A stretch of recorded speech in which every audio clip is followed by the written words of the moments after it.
Hey YouTube friends, today I'm going to be talking about how to get your first sales on Etsy as a new Etsy seller, or if you're already a little bit established, maybe how to get some more consistent sales in your shop. If you're new here, my name is Laura. My shop is called The Cherish Tree on Etsy, and I am a stay-at-home mom, so I run my Etsy shop kind of in the margins of motherhood during nap time. I got my shop, The Cherish Tree, going in the year 2020. I have had my ups and downs. You can hear more in my Etsy story video, but at this point I have over 1,700 sales. There's been a lot of things that have gone into how I've gotten consistent sales, and like I said, there's been seasons that have been up and down. So my Etsy growth story is not the biggest growth story you're going to come across on YouTube. I'm sure there's other sellers on YouTube that are sharing much more big and exciting stories of how they achieved a very large amount of orders in a very short period of time. That is not my story. I have just had slow growth over time with consistency and a lot of work and a lot of trial and error.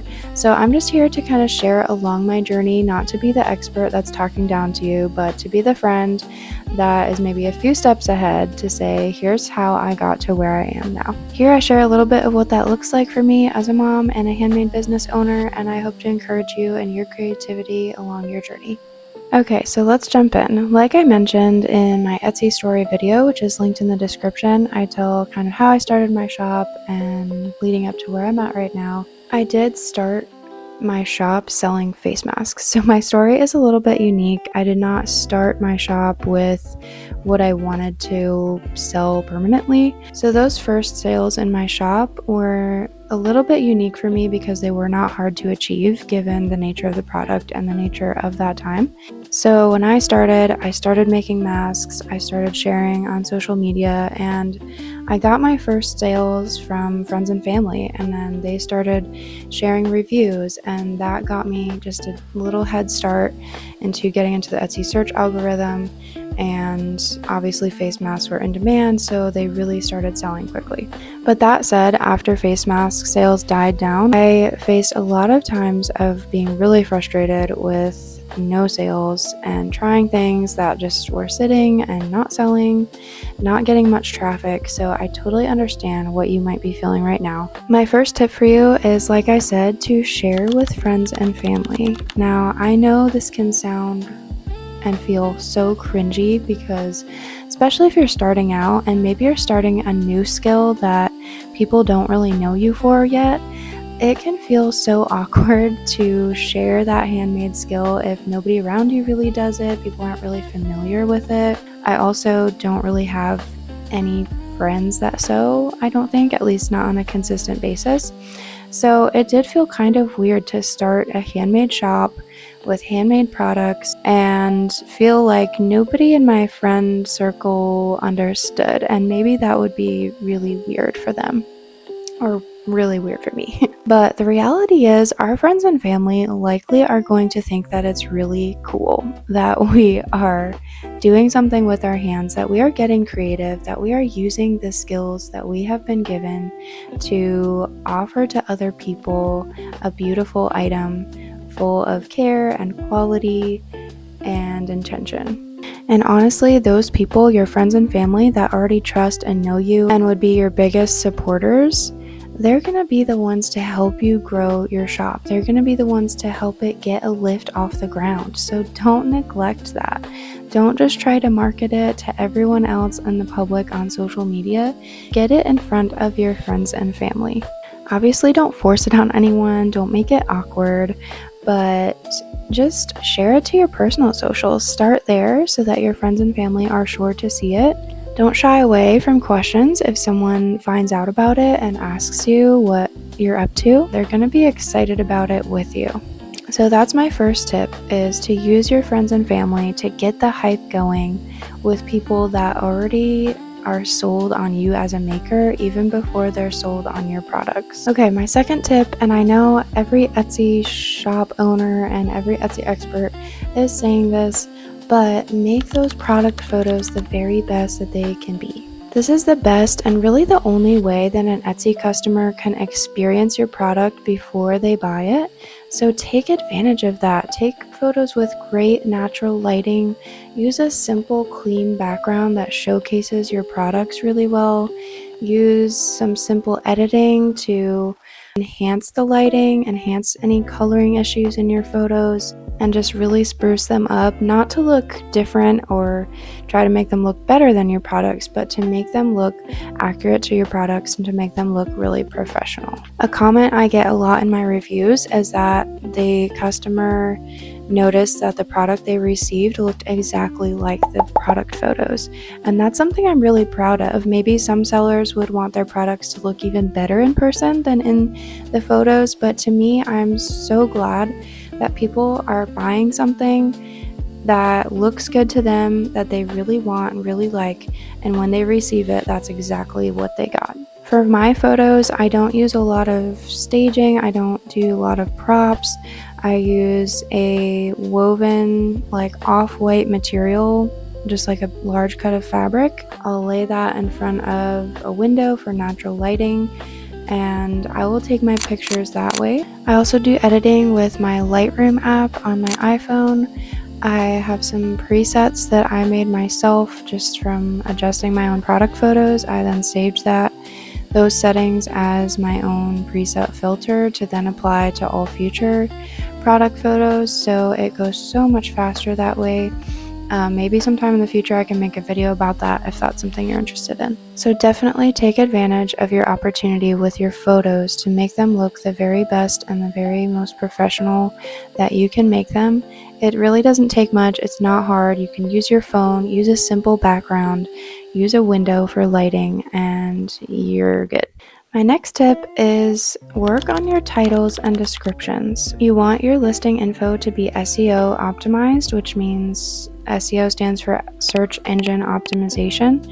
You want your listings to be optimized. You want them to be the best they can be for Etsy's search engine. So this means you want to be using keywords in your titles, in your descriptions, that can be easily found by customers searching for those same words. And this is one of the main issues I see in other shops, is people trying to use like cute, unique names and titles for their product titles. They might use something unique like the Chloe scrunchie or the spring collection scrunchie, which is really cute, but honestly nobody is going to search that term in the Etsy search bar, which means that they're very unlikely to find your product. But what they probably would search for is something like floral scrunchie or yellow daisy scrunchie, right? Those are more terms that are more descriptive, more specific to your product, that will actually be typed into that search bar.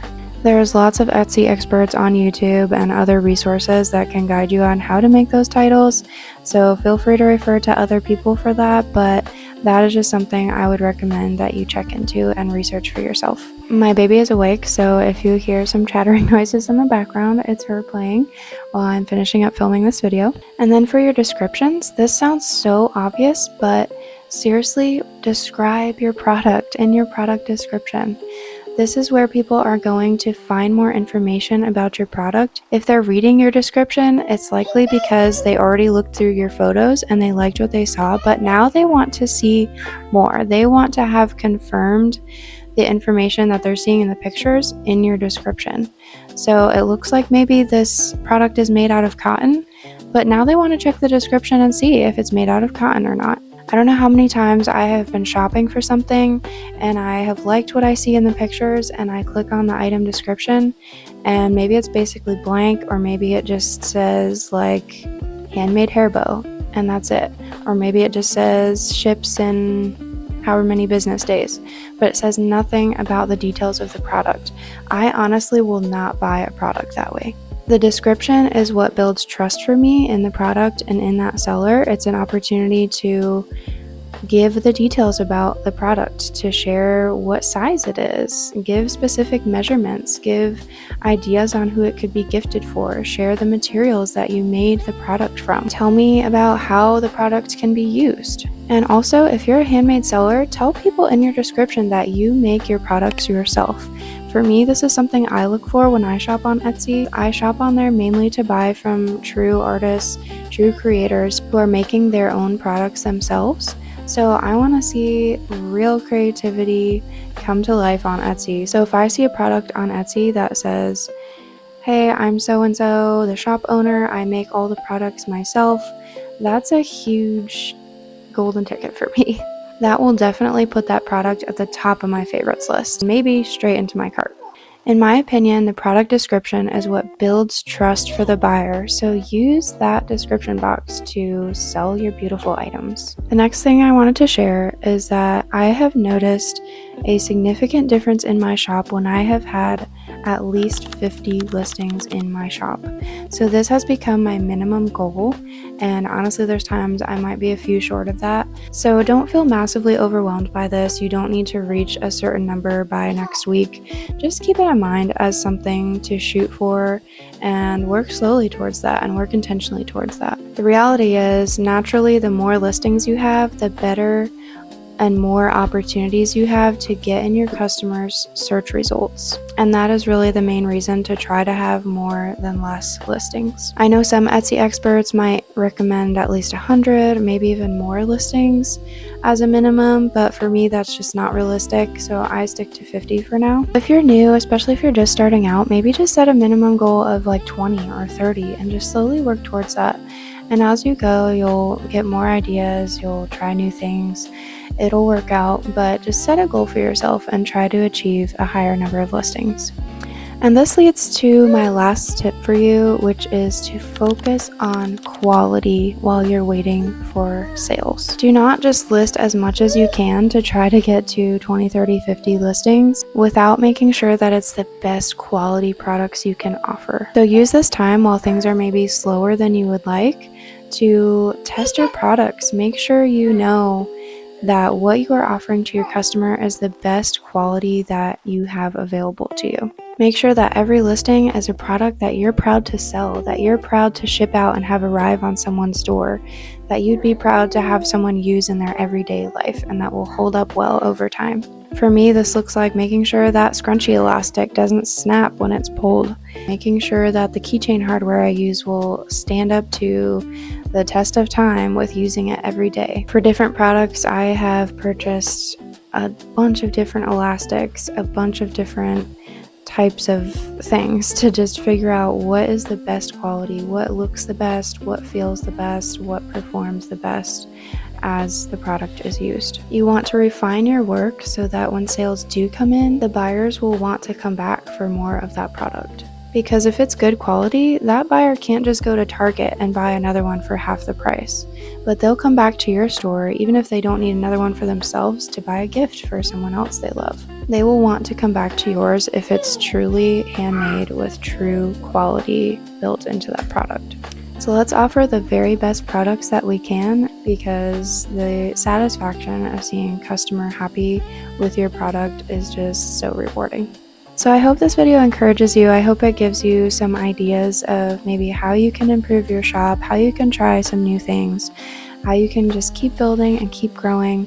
It all takes time. Just be patient. I know that is not easy. That's the hardest part about it.